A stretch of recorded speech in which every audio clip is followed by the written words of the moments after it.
Baik, Assalamualaikum warahmatullahi wabarakatuh. Selamat pagi, salam sejahtera bagi kita semua. Selamat datang di video akuntansi keuangan terkait dengan akuntansi perusahaan manufaktur. Pada video ini akan dibahas tentang pengenalan terkait dengan tahapan akuntansi pada perusahaan manufaktur. Jadi kita akan berfokus kepada cost produksi dan perlakuan akuntansi untuk cost produksi. Nah, video ini menjadi dasar untuk pembelajaran lebih lanjut tentang akuntansi perusahaan manufaktur maupun mungkin dapat menjadi video dasar atau pengenalan untuk materi lebih lanjut terkait dengan cost accounting. Baik, sekilas ya, jika kita bicara tentang dua perusahaan ini ya, misalnya Telkomsel dan AHM. Apa perbedaan utama mereka? Nah, tentunya kita bisa lihat bahwa Telkomsel itu walaupun dia ada menjual barang, tapi salah satu utamanya adalah banyaknya jasa ya. Jadi mungkin persediaannya tidak signifikan. Nah, tapi jika kita bicara perusahaan seperti AHM, dia memang fokusnya adalah memproduksi suatu barang ya, suatu produk yang ada secara fisik. Akibatnya apa? Akibatnya nanti untuk AHM akan ada perhatian lebih khusus terkait dengan akuntansinya yang akan kita bahas bersama-sama di sini. Oke, ini tujuan pembelajaran. Langsung saja. Nah, jadi jika kita bicara tentang perusahaan manufaktur dan perusahaan dagang, ada beberapa transaksi atau kegiatan yang signifikan berbeda antara perusahaan manufaktur dan perusahaan dagang. Mari kita lihat di perusahaan dagang dulu. Untuk perusahaan dagang, kita pikirkan untuk tahapan bisnisnya dimulai dari membeli barang dagang. Misalnya katakanlah supermarket ya, misalnya Superindo atau misalnya Alfamart. Nah, perusahaan-perusahaan seperti itu membeli barang dagang dari supplier atau perusahaan lain.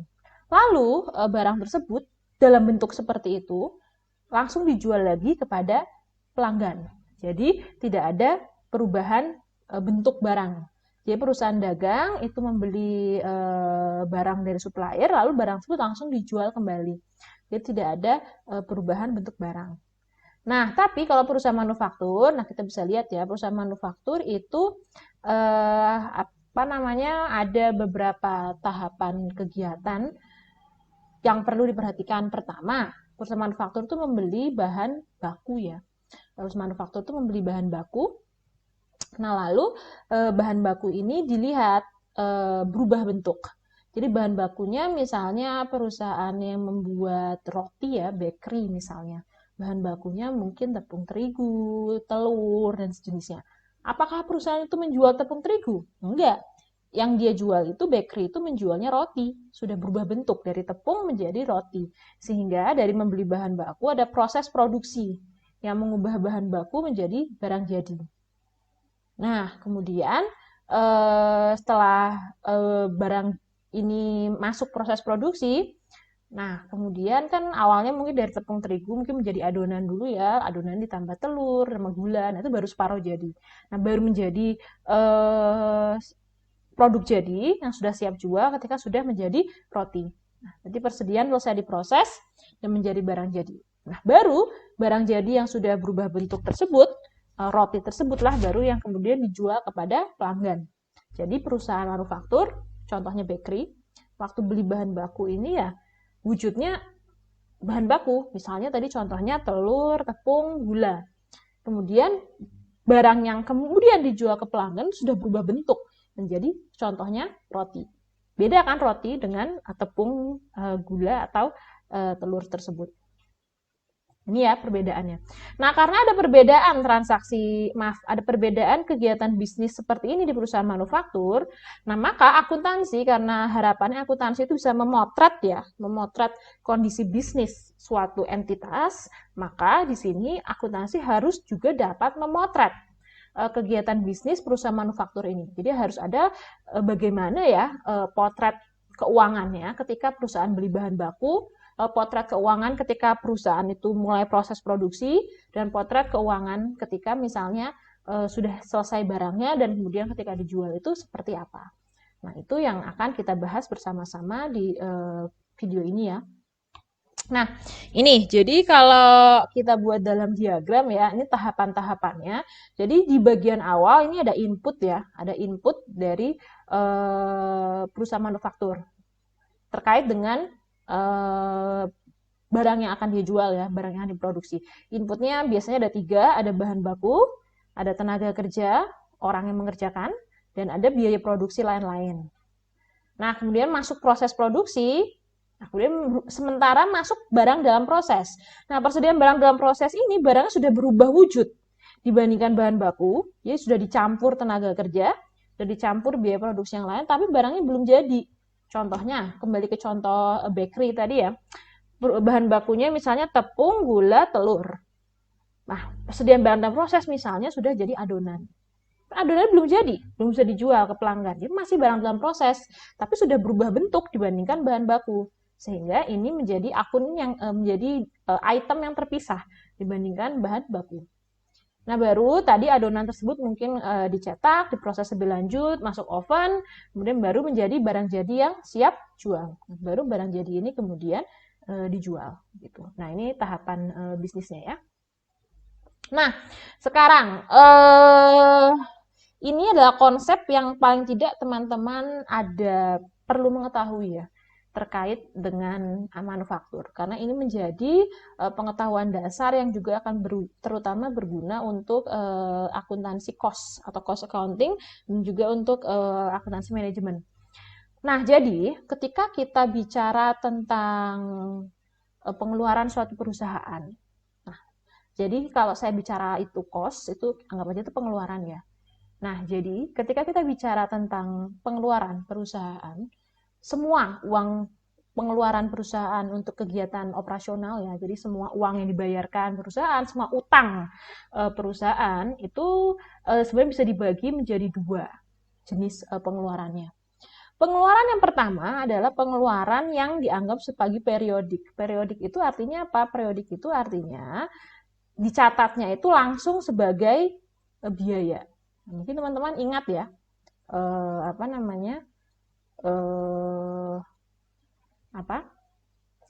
biaya atau beban. Misalnya mungkin teman-teman ingat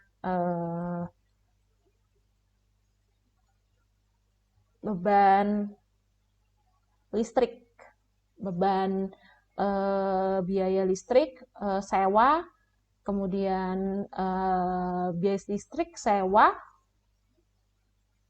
asuransi misalnya, dan sejenisnya. Nah, itu akan langsung dicatat sebagai biaya. Selama ini kan kalau kita belajar akuntansi keuangan sebelum ini, teman-teman kan kalau ada misalnya pembayaran listrik, semuanya kan langsung dicatat sebagai biaya listrik, beban listrik misalnya, atau sewa misalnya langsung dicatat sebagai beban sewa. Nah, ini artinya apa? Artinya pengeluaran itu semuanya langsung masuk laporan laba rugi ya. Jadi langsung dianggap sebagai pengeluaran pada tahun 2000 tahun tersebut. Misalnya perusahaan membayar listrik untuk tahun 2020 membayar listrik untuk Februari 2021 misalnya. Nah, itu semua langsung dicatat sebagai biaya listrik. Nah, berarti itu semua pengeluaran untuk Februari 2021. Nah, selama ini kan seperti itu, langsung beban listrik, biaya listrik, beban gaji, biaya gaji. Nah, sekarang begini.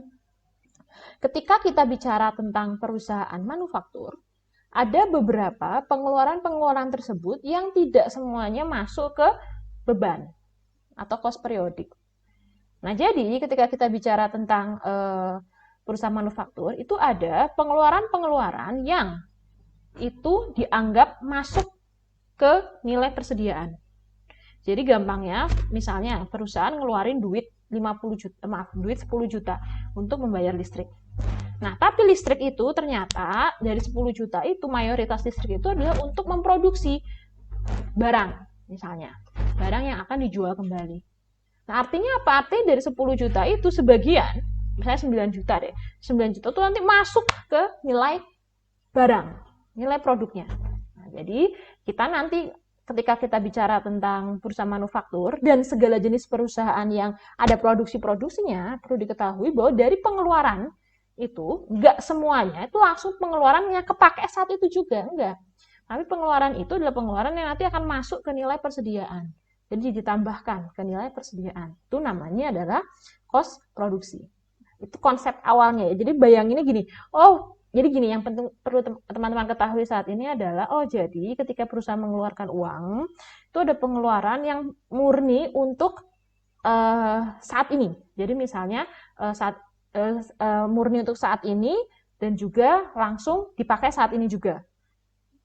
Nah, tapi ada dari pengeluaran tersebut pengeluarannya itu belum kepakai saat ini, dalam artian nilainya itu masuk ke nilai persediaan. Jadi kayak ditabung gitu loh. Jadi perusahaan tuh ngeluarin uang, tapi bukan berarti uangnya itu langsung kepakai, tapi uangnya itu ditabung masuk ke akun persediaan. Gampangnya seperti itu. Nah, ini mindset pertama diketahui itu dua. Nanti kita akan seiring dengan kita belajar, nanti akan mulai memahami ini maksudnya bagaimana.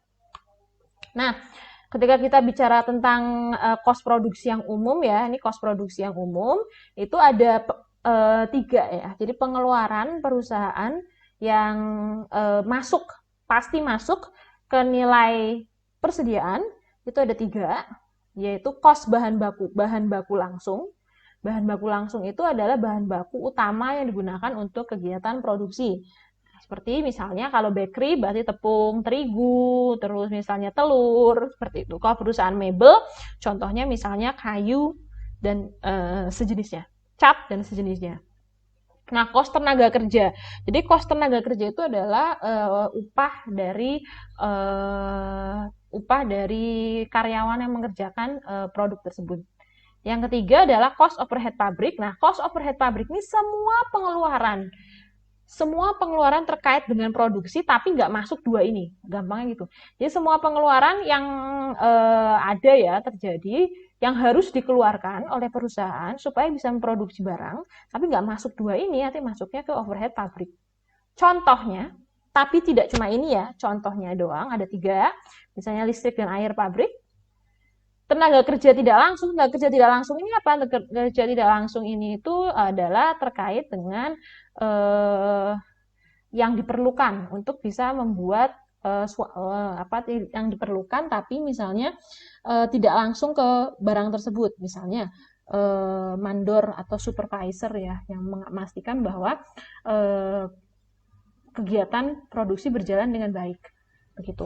Lalu ada bahan baku tidak langsung. Nah, bahan baku tidak langsung ini bahan baku yang kecil-kecil ya, tapi penting. Jadi bahan baku tidak langsung kecil-kecil tapi penting untuk perusahaan. Cuman dianggap tidak langsung karena kecil ya. Jadi kalau setiap produk harus dititeni, misalnya kue itu misalnya untuk pewarnanya itu berapa tetes sampai harus dititeni sejauh itu susah. Jadi kita anggap sebagai overhead pabrik. Nah, jadi kalau gampangnya bahan baku yang gampang, yang kelihatan ya, yang gampang. Satu roti itu terdiri dari misalnya berapa gram tepung atau telurnya berapa. Nah, itu biasanya dianggap sebagai bahan baku langsung. Tapi yang tidak langsung itu mungkin misalnya gulanya berapa 1 sendok atau misalnya pewarnanya misalnya pakai berapa sendok teh atau jenisnya agak susah itu biasanya dianggap sebagai bahan baku tidak langsung. Nah, ini ya saya mau mencoba menjelaskan sedikit terkait dengan skema ini. Nah, jadi gini teman-teman, tadi kan saya bicara ya, jadi ketika kita ada pengeluaran duit, ada pengeluaran uang, itu bisa dibagi menjadi 2. Nah, jadi produk cost itu sendiri dibagi jadi 2. Jadi gini, gampangnya gini, perusahaan ngeluarin duit. Oke, ngeluarin duit. Nah, sekarang kita lihat mengeluarkan duitnya itu untuk apa? Kita lihat, perusahaan itu ngeluarin duit untuk gaji. Untuk minggu ini, perusahaan mengeluarkan uang untuk gaji. Gaji siapa? Kita lihat, gaji siapa? Kalau gajinya itu adalah gaji buat akuntan. Sama bos-bos itu tuh CEO, CFO. Apakah akuntan dan bos-bos itu berinteraksi dengan proses produksi? Tidak. Berarti semua pengeluaran gaji itu dicatatnya sebagai period cost. Berarti langsung beban gaji, aman. Nanti beban gaji itu tetap sebagai beban gaji, langsung masuk laporan laba rugi. Nggak akan berubah bentuk lagi beban gajinya, jadi tetap beban gaji terus sampai jadi laporan laba rugi. Langsung masuk laporan laba rugi sebagai beban gaji, gitu maksud saya. Nah, sekarang selanjutnya. Seminggu kemudian ada pengeluaran lagi, pengeluaran sama, gaji, tapi pengeluarannya itu gajinya itu ternyata gaji untuk mandor. Nah, kita lihat ya, gaji untuk mandor itu ternyata masuknya gaji untuk mandor itu berarti kan tenaga kerja tidak langsung. Mandor itu penting untuk kegiatan produksi, tapi kan dia nggak secara langsung membuat barangnya toh, dia ngawasin, ngecek, memastikan bahwa karyawannya buruhnya bekerja dengan baik, dan berarti masuknya tenaga kerja tidak langsung. Nah, berarti pengeluaran untuk gaji itu nanti dia bukan dicatat sebagai beban gaji. Jadi mungkin awalnya beban gaji nih, tapi dia akan berubah wujud. Beban gaji itu akan berubah wujud menjadi apa? Ini cost overhead pabrik namanya. Jadi masuk ke overhead dulu. Beban gajinya berubah jadi cost overhead pabrik. Nah, lalu cost overhead pabrik ini nanti baru masuk, cost overhead pabrik ini baru dicampur dengan bahan baku langsung, tenaga kerja langsung, jadi persediaan barang dalam proses, dan seterusnya. Barang dalam proses, diproduksi selesai, kan jadi barang jadi. Barang jadi dijual, jadi cost of goods sold atau HPP. Baru nanti HPP ini yang masuk laporan laba rugi. Nah, jadi beban gaji untuk mandor tadi tidak menjadi beban gaji, enggak. Dia berubah wujud terus namanya. Beda dengan beban gaji yang untuk akuntan. Begitu dicatat beban gaji, dia tetap beban gaji terus sampai masuk laporan laba rugi. Tapi kalau beban gaji untuk mandor itu dia berubah wujud nama terus. Begitu. Nah, selanjutnya yang direct cost adalah misalnya selanjutnya perusahaan bayar lagi pengeluaran gaji, tapi kali ini pengeluarannya itu adalah untuk membayar misalnya buruh ya, upah dari langsung karyawan yang memproduksi, buruh atau karyawan yang memproduksi. Nah, berarti nanti beban gaji atau biaya gaji itu berubah wujud langsung jadi persediaan barang dalam proses. Nggak lewat overhead ya, karena dia langsung masuk, biaya gajinya berubah jadi barang dalam proses, terus langsung barang jadi dan seterusnya. Sampai jadi masuk laporan laba rugi sudah berubah jadi HPP, udah bukan beban gaji. Jadi beban gaji untuk karyawan yang memproduksi dan beban gaji untuk mandornya tidak dicatat sebagai beban gaji. Endingnya nanti dia akan berubah nama. Begitu. Nah, ini pembagian ya, direct cost, indirect cost, period cost begitu. Nah, ini mungkin akan lebih jelas nanti ketika kita masuk ke contoh soal ya. Mungkin ini masih ngawang begitu. Baik. Ya, baik. Sekarang kita langsung coba saja untuk jurnal atau pencatatan transaksinya seperti apa ya. Oke, jadi kita mulai dari tahapan kegiatan bisnis yang awal ya untuk perusahaan manufaktur, yaitu membeli bahan baku. Jadi di sini kita lihat ketika ada dua kegiatan bisnis ya yang akan saya tunjukkan. Di sini pertama pembelian persediaan bahan baku. Ketika perusahaan manufaktur membeli bahan baku, maka jurnal yang bisa digunakan adalah di sini debitnya persediaan bahan baku, kreditnya adalah kas atau utang, tergantung apakah pembeliannya itu dalam bentuk tunai atau kredit. Yang kedua, nah ketika bahan baku digunakan untuk proses produksi, jurnalnya, teman-teman perhatikan jurnalnya ada dua jenis jurnal ya yang dapat kita gunakan di sini. Kalau bahan bakunya itu adalah bahan baku utama, perhatikan kalau bahan bakunya utama, maka debitnya langsung masuk persediaan barang dalam proses. Seperti yang saya tunjukkan di diagram tadi ya, kalau yang di diagram ini kita mundur lagi. Nah, kalau bahan baku utama ketika digunakan untuk proses produksi langsung masuknya ini, kotak yang ini, persediaan barang dalam proses. Tapi kalau barangnya itu bahan baku penolong, sebenarnya akunnya sama ya. Jadi bahan baku itu nggak kita pisah ya, dia bahan baku khusus penolong begitu, nggak perlu. Jadi persediaan bahan baku, kalau itu penolong, maka masuknya adalah debitnya belum persediaan barang dalam proses, tapi debitnya cost overhead pabrik dulu. Begini, debit cost overhead pabrik. Nah, jika sudah, nanti kita lanjutkan pakai contoh. Nah, perhatikan contoh berikut ya. Contoh berikut, PT Jiwa adalah sebuah perusahaan produksi mobil. Berikut adalah transaksi terkait dengan bahan baku. Pada 2 Januari membeli bahan baku senilai 35 juta secara tunai, terdiri dari 30 juta untuk logam kerangka mobil, 5 juta untuk pembelian baut dan perlengkapan lainnya. Nah, ini mau digabung, monggo, dipisah nggak apa-apa ya. Jadi bisa langsung debit persediaan bahan baku, kreditnya kas 35 juta juga nggak apa-apa. Teman ini untuk mempermudah pemahaman teman-teman, saya pisah begini. Oh, jadi yang 30 juta ini bahan baku utama, 5 juta ini bahan baku penolong. Yang selanjutnya, 10 Januari memulai proses produksi dengan seluruh bahan baku yang dibeli. Jadi yang semua bahan baku yang ada di sini, yang 30 juta bahan baku utama, 5 juta bahan baku penolong, ini semuanya langsung kita masukkan ke proses produksi. Jadi jurnalnya, nah ini perhatikan ya, yang 30 juta kredit persediaan bahan baku, debitnya adalah persediaan barang dalam proses, saya singkat BDP, persediaan barang dalam proses.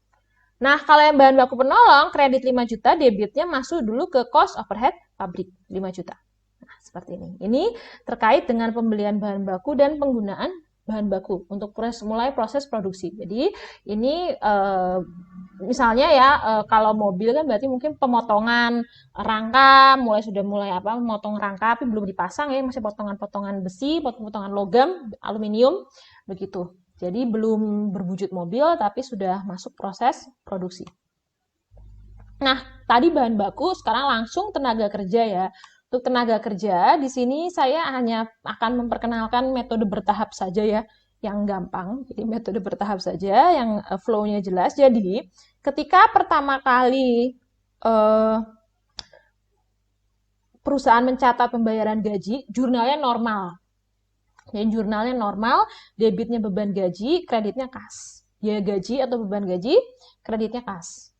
Nah, baru kemudian ketika baru kemudian misalnya saat itu juga atau misalnya seminggu sekali ya perusahaan itu mengalokasikan. Jadi dari biaya gaji ini, biaya gaji untuk karyawan pabrik ini berapa yang masuk ke tenaga kerja langsung, berapa yang masuknya ke tenaga kerja tidak langsung. Yang tenaga kerja langsung nanti langsung masuknya ke yang ini, barang dalam proses. Sementara yang tenaga kerja tidak langsung, contohnya mandor, supervisor, begitu, itu masuknya ke cost overhead pabrik. Nah, begitu. Oke, kita langsung coba lihat contohnya ya. Perhatikan contoh ini, PT Jiwa perusahaan produksi mobil, PT Jiwa membayar upah untuk seluruh karyawan pada bulan Januari sebesar 75 juta. 50 juta adalah untuk upah karyawan pabrik, sedangkan sisanya adalah upah untuk mandor dan karyawan pendukung produksi yang lainnya. Jadi ketika pertama membayar, ketika uangnya keluar, jurnalnya bisa seperti ini. Langsung nggak salah sih teman-teman, tapi di sini saya ngajarin bertahap ya, biar nggak bingung begitu. Jadi di sini biaya gaji dan upah, langsung debitnya 75 juta, kreditnya kas. Ini ketika pertama kali perusahaan mengeluarkan uangnya.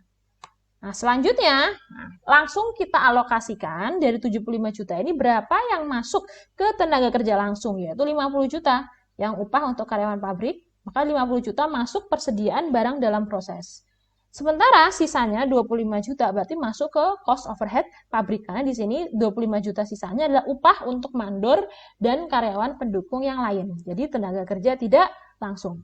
Tapi hati-hati ya, kalau misalnya masih ada gaji untuk karyawan lain yang karyawan non-produksi, contohnya sekretaris, akuntan, HR, sumber daya manusia, itu nggak ada hubungan sama sekali sama proses produksi, maka nggak boleh masuk BDP, nggak boleh masuk overhead.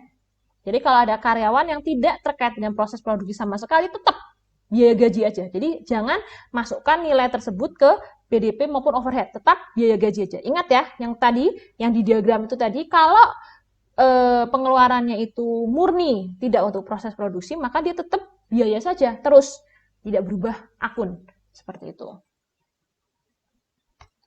Nah, itu tadi terkait dengan sudah bahan baku, tenaga kerja. Nah, kemudian yang ketiga, overhead. Yang sering, yang hampir selalu muncul itu adalah utilitas pabrik. Utilitas itu listrik dan air ya.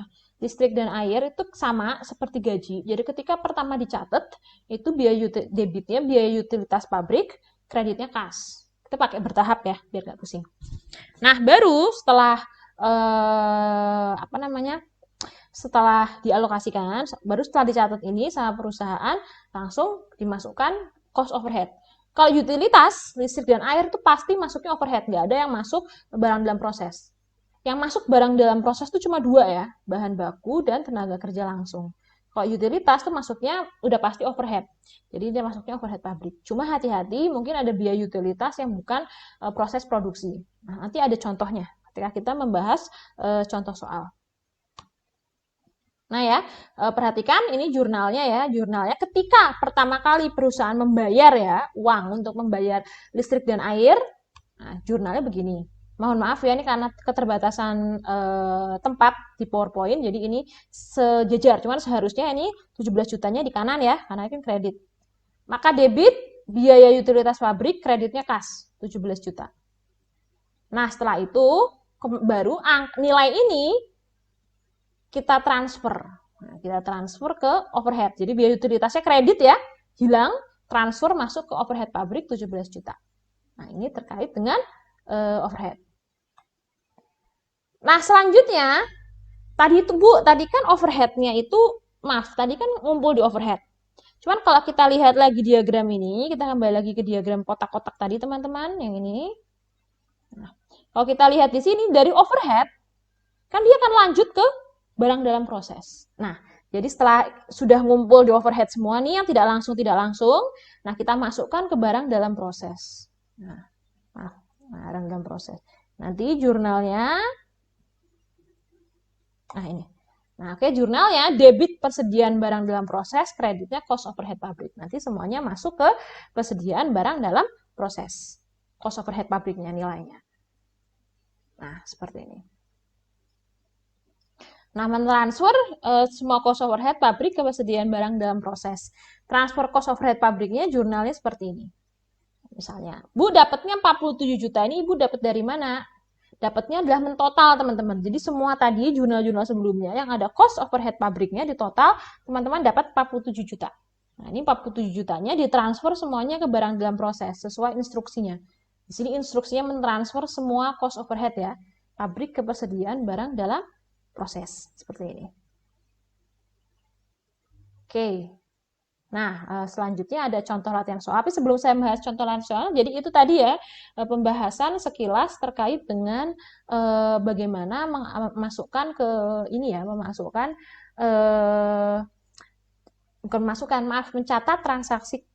mencatat transaksi keuangan terkait dengan kegiatan bisnis perusahaan manufaktur.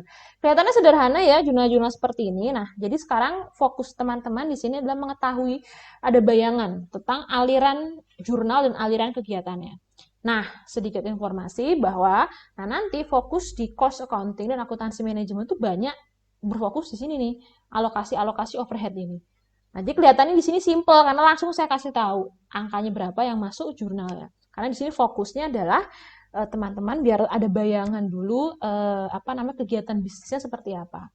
Nah, tapi nanti ketika kita membahas tentang akuntansi manajemen dan ketika teman-teman belajar akuntansi manajemen lebih lanjut, nanti akan melihat bahwa untuk melakukan ini ada berbagai pertimbangan dan dampak yang dapat terjadi ketika perusahaan menggunakan metode yang berbeda untuk ngitung angkanya. Nah, itu sekilas informasi terkait dengan akuntansi manufaktur.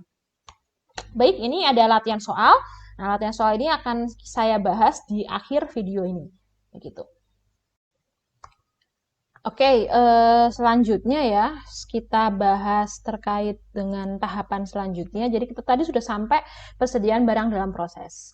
Nah, sekarang kalau barang dalam proses itu sudah jadi barang jadi, nah kemudian terjual, itu jurnalnya seperti apa atau pencatatannya seperti apa.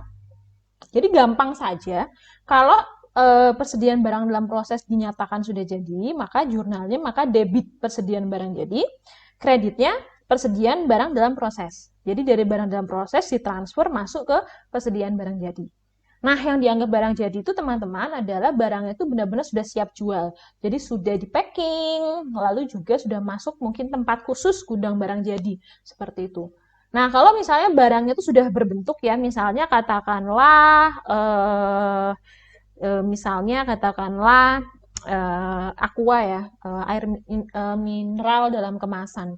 Nah, itu dijualnya dari pabrik itu, dari produsen itu menjual dalam bentuk kardus ya. Jadi kalau masih bentuknya itu masih botol aqua yang terpisah-pisah belum dalam kardus itu berarti belum jadi. Itu masih barang dalam proses. Baru ketika masuk ke dalam kardus, terus kardusnya mungkin sudah sudah disegel, nah itu baru dapat dianggap sebagai persediaan barang jadi. Begitu. Baik, langsung saja contohnya di sini. PT Jiwa memiliki saldo persediaan barang dalam proses senilai 127 juta pada akhir bulan Januari. Proses produksi selesai pada awal Februari dan seluruh persediaan barang dalam proses ditransfer pada persediaan barang jadi. Langsung saja jurnalnya.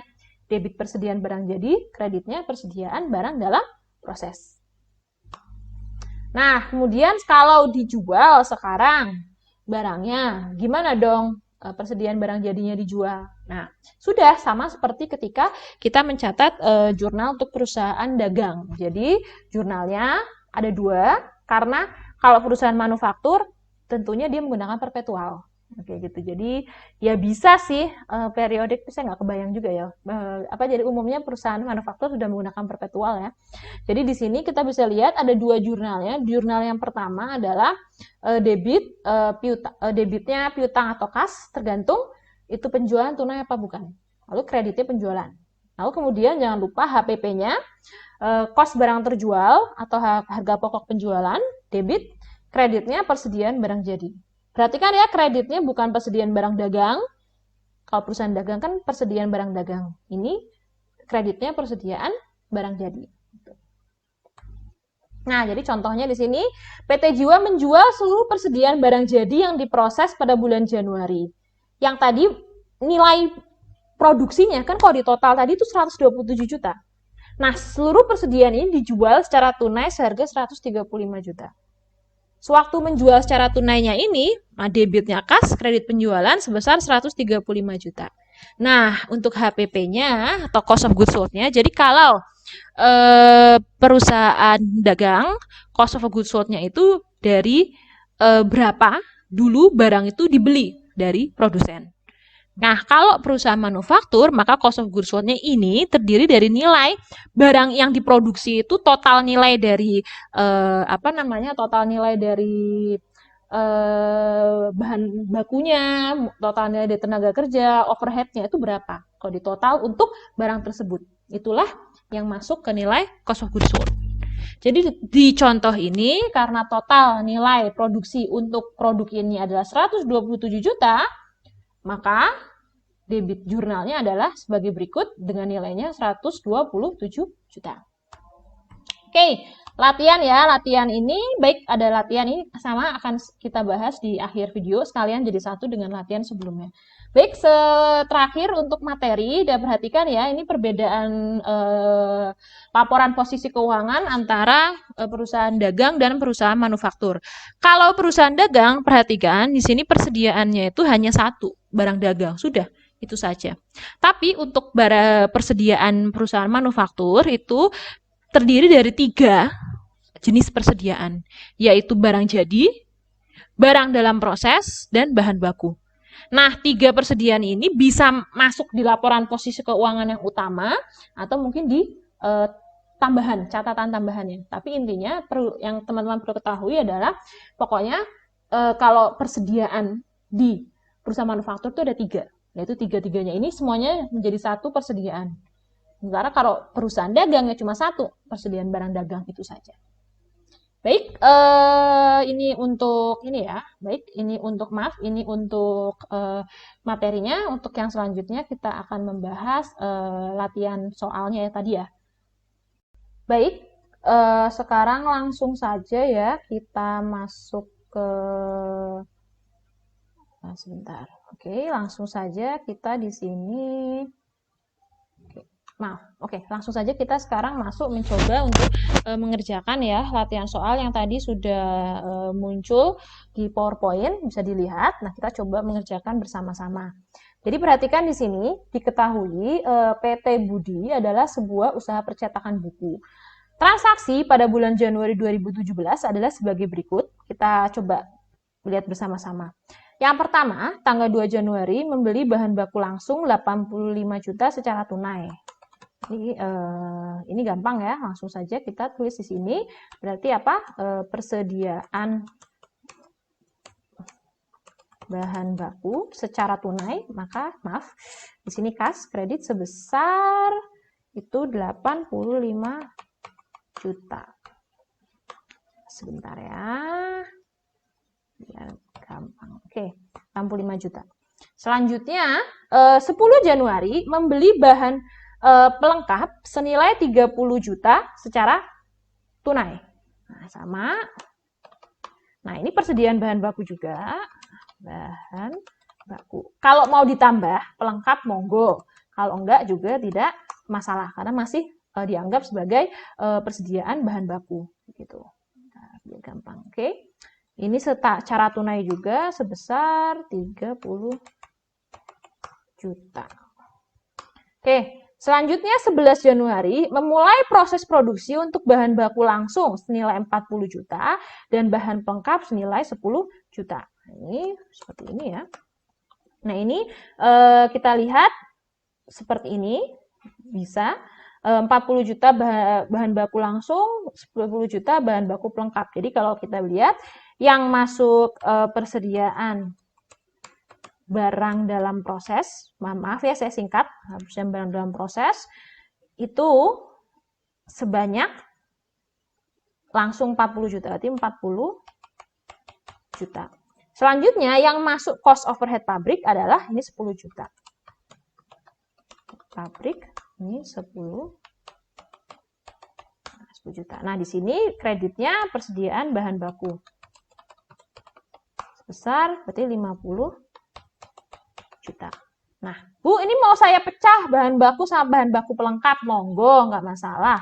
Misalnya mau seperti ini ya. Baku pelengkap. Bentar.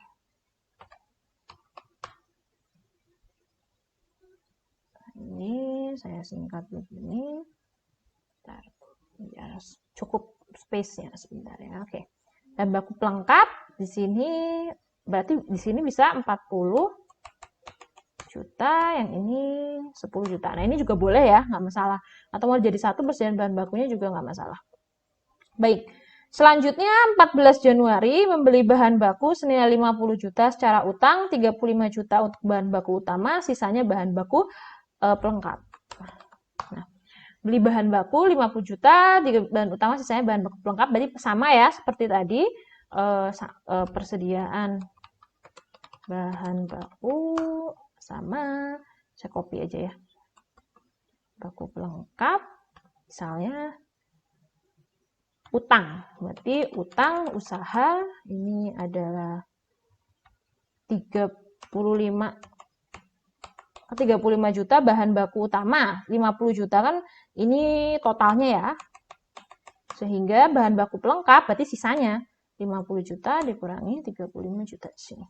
Nah, seperti itu. Untuk 14 Januari. Nah, selanjutnya 28 Januari, kita lihat nih ya, 28 Januari membayar gaji karyawan untuk bulan Januari sebesar 95 juta. Sebesar 10 juta untuk upah mandor karyawan administrasi pabrik, 55 juta untuk buruh produksi, sisanya gaji dan upah pegawai kantor pusat. Nah, ini agak kompleks ya, kita pelan-pelan saja. Yang pertama, ini saya tulis jadi satu semua ya, biaya gaji totalnya 95 juta nih. Nah, untuk biar kita nggak pusing, nah, kita tulis dulu yang 95 jutanya. Nah, ini 95 juta. Nah, selanjutnya, ingat ya, dari 95 juta ini, sebagian harus masuk ke cost produksi. Nah, cost produksi itu ada dua ya, yang barang dalam proses dan overhead. Jadi, kita tulis di sini persediaan barang dalam proses, lalu di sini cost overhead pabrik. Nah, kreditnya apa, Bu? Kreditnya biaya gaji kan tadi? Nah, karena kan kita mau memindah angka 95 juta ini sebagian dikurangi, masuk ke barang dalam proses dan overhead. Jadi biaya gaji di sini kredit. Karena mengurangi kan. Jadi mengurangi biaya gaji, nilainya ditambahkan ke barang dalam proses dan overhead. Nah, kita lihat di sini yang masuk barang dalam proses itu kan yang langsung. Nah, yang langsung itu yang mana? Ini, upah buruh produksi, yang langsung memproduksi barang. Berarti yang masuk barang dalam proses itu adalah 55 juta. Yang masuk overhead itu adalah sisanya. Overhead itu di sini adalah upah mandor dan karyawan administrasi pabrik, yaitu sebesar 10 juta. Nah, total deh biaya gaji yang berkurang. Nah, berarti yang biaya gaji yang ditransfer masuk ke kos produksi itu adalah sebesar 65 juta. Nah, begini. Mungkin ada pertanyaan, Bu, ini kan 95 juta. Loh, ini kok cuma berkurang 65 juta? Nah, seperti yang saya bilang, hati-hati, biaya gaji 95 juta ini nggak semuanya masuk ke persediaan. Karena dari 95 juta yang masuk, yang ditransfer ya istilahnya, transfer pindah akun, itu hanya 65 juta.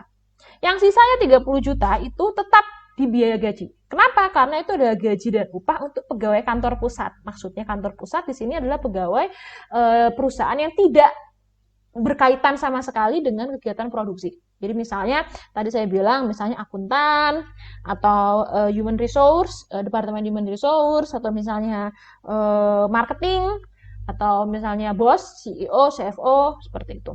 Itu tidak berkaitan langsung dengan kegiatan produksi. Baik, lanjut ya. Kita lanjutkan, turun lagi. Ini soal selanjutnya nih, saya tak turun. Nah, tadi 28 Januari sudah, sekarang 29 Januari di sini membayar biaya listrik dan air senilai 20 juta.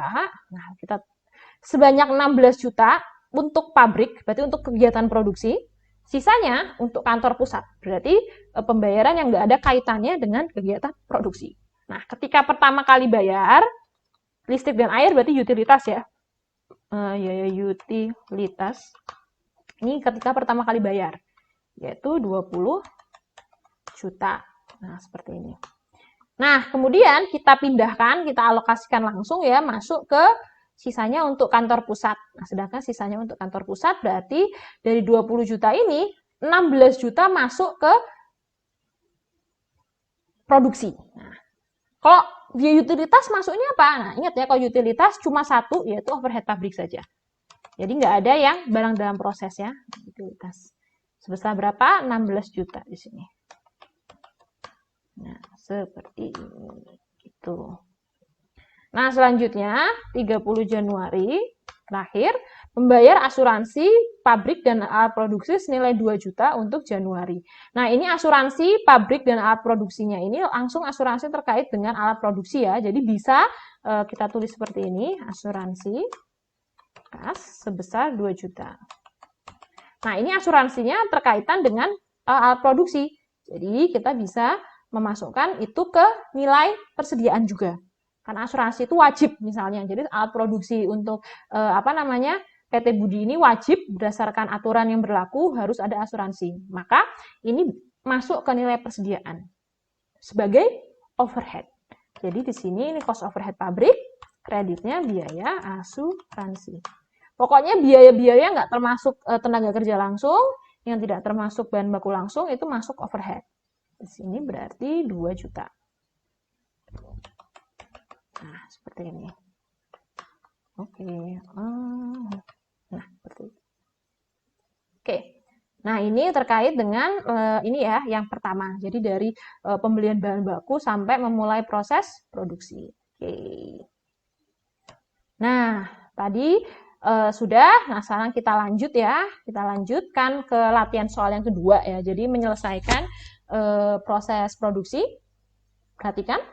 Nah ini jadi barang, misalnya PT Budi ini punya 2 produk utama ya, jadi berdasarkan catatan akuntansi perusahaan, itu barang produknya itu ini ya, jadi produk A barang dalam prosesnya 75 juta, produk B barang dalam prosesnya sebanyak 65 juta. Jadi kita lihat, 5 Februari menyelesaikan proses produksi untuk produk A. Nah, jadi 5 Februari, maaf, nyangkut di sini ya. 5 Februari menyelesaikan proses produksi, maka di sini persediaan barang jadi, ini persediaan BDP, barang dalam proses sebanyak produk A itu 75 juta. seperti ini ya. Ini. Ntar, mohon maaf saya tak biar enak. Nah, selanjutnya 10 Februari. Nah, sekarang Februari menyelesaikan proses produksi untuk produk B. Nah, berarti sama. Tapi di sini hati-hati nilainya ya. Berarti produk B di sini 65 juta.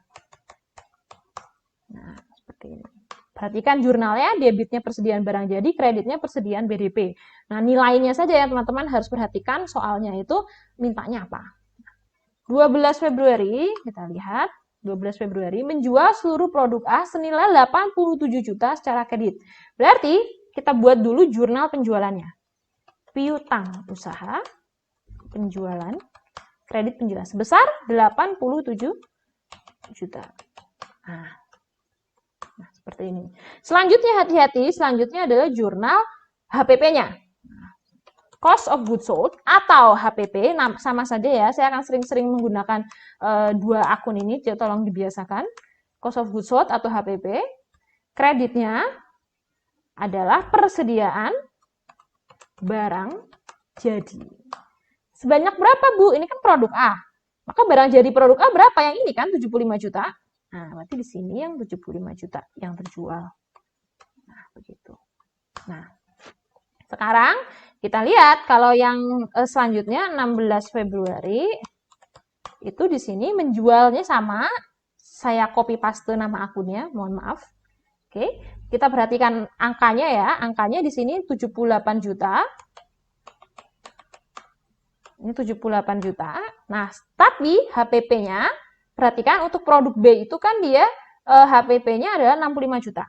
Jadi di sini persediaan barang-barang jadi kredit di sini 65 juta. Nah, lalu di sini berarti HPP-nya 65 juta. Nah, seperti ini. Nah, ini contoh latihan soal ya yang sudah ada di PowerPoint. Jadi ini mulai dari pembelian bahan baku dan proses produksi. Kalau yang ini adalah dari kegiatan penyelesaian produksi dan penjualan. Baik, untuk yang materi ini saya rasa cukup sekian. Terima kasih banyak. Jika ada pertanyaan dapat disampaikan ketika kita kelas online atau melalui kontak yang sudah saya berikan.